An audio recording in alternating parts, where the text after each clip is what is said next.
En devenant la grande gagnante de Top Chef 2022, Louise Bourra a remporté une grosse somme. Que va-t-elle faire de ses gains? Si vous avez regardé Top Chef, mercredi 15 juin, vous avez eu la chance d'assister au sacre de Louise Bourra. En effet, cette membre de l'équipe d'Hélène Darroze a remporté cette nouvelle saison riche en émotions. Lors d'une interview, la championne a évoqué les projets qu'elle souhaite concrétiser avec ses gains s'élevant à 56 190 €. Louise Bourra remporte la finale de Top Chef 2022 face à Arnaud Delven. La grande finale de Top Chef 2022 a été diffusée mercredi 15 juin sur. Elle opposait Louise Bourra et Arnaud Delven. Ces deux passionnés de gastronomie se sont affrontés dans les cuisines du Palace Georges V. Pour remporter cet ultime match, il fallait cuisiner un banquet pour 80 personnes. Les invités étaient des bénévoles de la Croix-Rouge. Leur ambassadrice, Adriana Carambeu, était présente. Après le repas, tous les convives ont été contraints de départager les deux finalistes, et c'est Louise Bourra qui a remporté la majorité des suffrages. En devenant la grande gagnante de Top Chef 2022, la jeune femme a gagné 56 190 €. Mais que va-t-elle faire de cet argent? Avant de vous révéler les jolis projets de Louise Bourra, laissez-nous vous rappeler comment elle est parvenue à séduire les 80 convives du Palace Georges V. La jeune femme a bénéficié de l'aide de Thibaut, Élise, Pascal et Ambroise.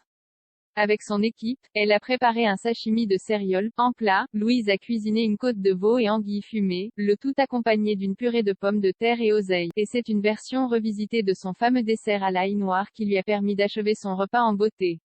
Ce mets lui avait permis de se qualifier pour le concours lors de la toute première semaine de compétition. Avec son menu, Louise Bourra a rassemblé 56,18% des suffrages. La jeune femme projette de mener une vie simple au contact de la nature. Après sa belle victoire dans Top Chef, la jeune femme a accepté de donner une interview à Télé Loisirs. Aux journalistes du magazine, elle a confié qu'elle ne savait pas ce qu'elle comptait faire de son argent durement. Je ne vais pas commencer à faire des plans sur le futur avec ce que je n'ai pas. D'ailleurs je les ai toujours pas, a-t-elle déclaré d'un air amusé.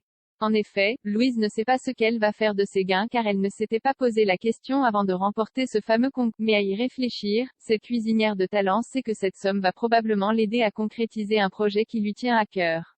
Je réfléchis à m'installer à la campagne, au Portugal, pour y construire ma. J'aimerais vivre de manière simple, avec mon potager, mes poules, mes chiens et mes chats. Une victoire dédiée à toutes les femmes qui se passionnent pour la cuisine, mais avant de changer de vie, Louise prend le temps de savourer sa victoire. Après Naoël Desno et Stéphanie Lequelec, elle est la troisième femme à avoir décroché une victoire dans Top Chef.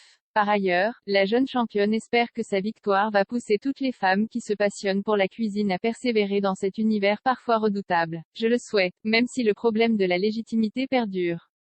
Ce résultat peut être remis en question par beaucoup de personnes juste parce que je suis une femme. Quand tu réussis dans la vie, et encore plus dans des milieux masculins, on dit qu'il y a eu du favoritisme, que c'est la caution féminine, que c'est pour l'image.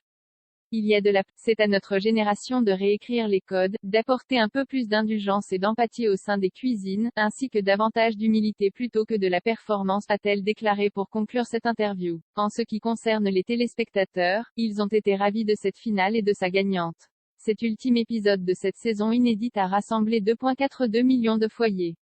Ce chiffre, 5% de part de marché. Ainsi, M6 s'est retrouvé sur la seconde marche du podium ce soir-là, derrière France 2 qui diffusait la fiction policière Simon.